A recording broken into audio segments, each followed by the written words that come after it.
तारीख अल तबरी जिल्द 9 पेज 108। जब पैगंबर मोहम्मद हज करने के बाद मदीना वापस आए, उसने दर्द की शिकायत की।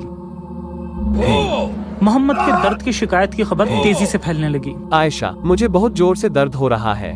मुझे ऐसा लग रहा है कि जैसे मेरी गर्दन की रग कट गई हो। ये खैबर की डकैती के 1 साल बाद या फिर उसकी मौत के 2 साल पहले हुआ। जाहिर तौर पर जहर ने धीरे धीरे उसके शरीर को नुकसान पहुंचाया और उसके बढ़ते हुए दर्द की वजह बना। मोहम्मद ने जहर के दर्दनाक असर को महसूस किया। उसने इस बारे में अपने आसपास के 2 लोगों को बताया। बिश्र इब्ने अल बारा की माँ उससे मिलने आई।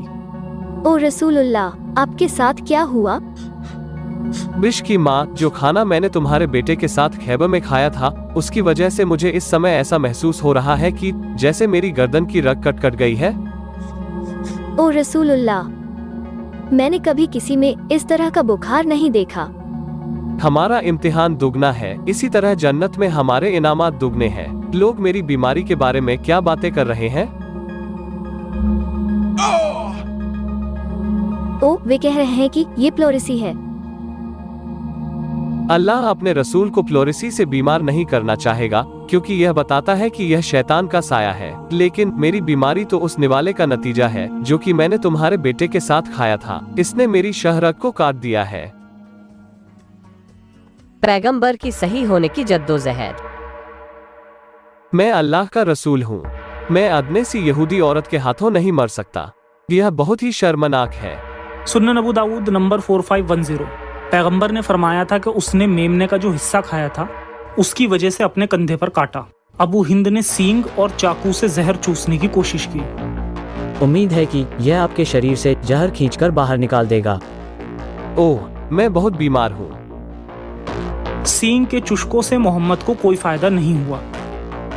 जब तक वो बीमार था तब तक पैगंबर ने कुरान की सूरा 113 और 114 की आयतों की तिलावत की।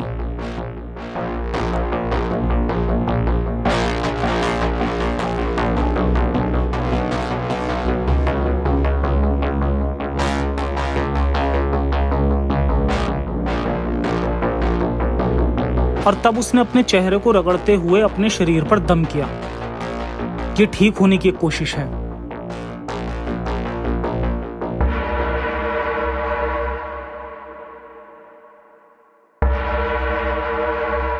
आयशा ने भी पैगंबर के शरीर पर इन्हीं आयतों की तिलावत की और उसको उसके हाथ से इस उम्मीद से सहलाया कि ये ज्यादा बरकत वाला था। क्या इससे कोई फायदा हुआ? जाहिर तौर पर नहीं।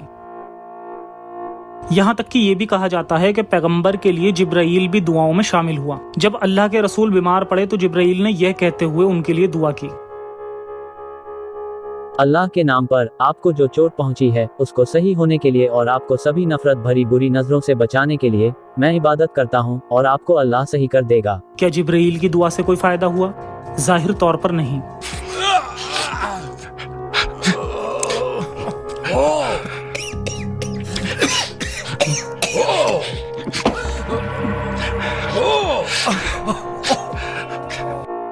इब्ने हिशाम की सीरा नवाबिया पेज 679। तब मोहम्मद की बीमारी बिगड़ने लगी और उसको भयंकर दर्द हुआ। उसने फरमाया, मेरे ऊपर अलग अलग कुओं से 7 मशक पानी डालो ताकि मैं बाहर जाकर लोगों को हिदायत दे सकूं। हमने उसे हफ्सा बिनते उमर के एक टब में बिठाया और हम उस पर तब तक पानी उड़ेलते रहे जब तक कि वो चिल्लाने ना लगा। बस करो, बस करो, बस करो, बोल रहा हूँ ना कि बस करो। तब उसकी कुछ बीवियां और उसके चाचा इब्ने अब्बास उसके पास इकट्ठे हो गए और इस बात पर सहमत हुए कि उसको जबरदस्ती दवा दी जाए। मुझे इसे जबरदस्ती दवा देने दो। हमें ये करना होगा। हाँ, हमें ये करना चाहिए। इसकी नाक को दबाते हुए इसे पकड़ कर रखो। इम्तिनान कर लेना कि वह इसे निगल लेता है, छोड़ना मत। मोहम्मद की हालत में कोई सुधार तो नहीं हुआ मगर वो बेहोश हो गया। जब उसको वापस होश आया तो वो नाराज था। मेरे साथ ऐसा सुलूक किसने किया? ये मैंने किया। ये दवाई औरतें एबिसिनिया से लेकर आई है।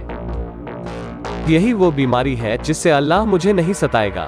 मेरे चाचा अब्बास को छोड़कर इस घर में कोई तब तक नहीं रुकेगा जब तक कि उसे यह दवाई जबरदस्ती नहीं दे दी जाती। जो उसके साथ जबरदस्ती की गई थी, उसका बदला लेने के लिए उसने अपनी बीवियों को भी वही दवाई लेने के लिए मजबूर कर दिया। उसके साथ हुए सलूक की वजह से सजा के तौर पर मेमुना, जो कि मोहम्मद की बीवियों में से एक बीवी थी, इसको इसलिए ये दवा लेने पर मजबूर किया गया क्योंकि रसूल ने उसे कसम दी थी, जबकि वो रोजे से थी। उसने बेहतर होने के लिए हर तरीका आजमाया, लेकिन कुछ भी काम नहीं आया। तब उसे महसूस हुआ कि वो मर रहा था। ऐसा कैसे हो रहा है कि पहले से ही इतनी सारी इबादतों के बाद भी मैं थोड़ा भी बेहतर नहीं हो पा रहा हूँ। पैगंबर अपनी बीमारी में जिससे उनकी वफात हुई कहते थे, ओ आयशा, मैं अभी भी खैबर में खाए हुए खाने की वजह से हुए दर्द को महसूस करता हूँ और इस समय मुझे ऐसा लगता है जैसे कि उस जहर से मेरी गर्दन की रग काटी जा रही है। अपनी पैगंबरी के झूठेपन को छुपाने के लिए उसने ये बहाना बनाया कि अल्लाह ने उसको 2 ऑप्शंस दिए हैं, या तो ठीक हो जाओ या फिर अल्लाह के साथ जन्नत में रहो। अल्लाह ने अपने नौकरों में से एक को इस दुनिया या फिर अल्लाह की जन्नत के बीच एक चीज को चुनने का मौका दिया है और उसने दूसरी चीज को चुना है। मैंने अल्लाह के रसूल से ज्यादा किसी को इतने दर्द में नहीं देखा। बहुत तड़पने के बाद आखिरकार पैगंबर मोहम्मद की मौत आयशा की गोद में हो गई।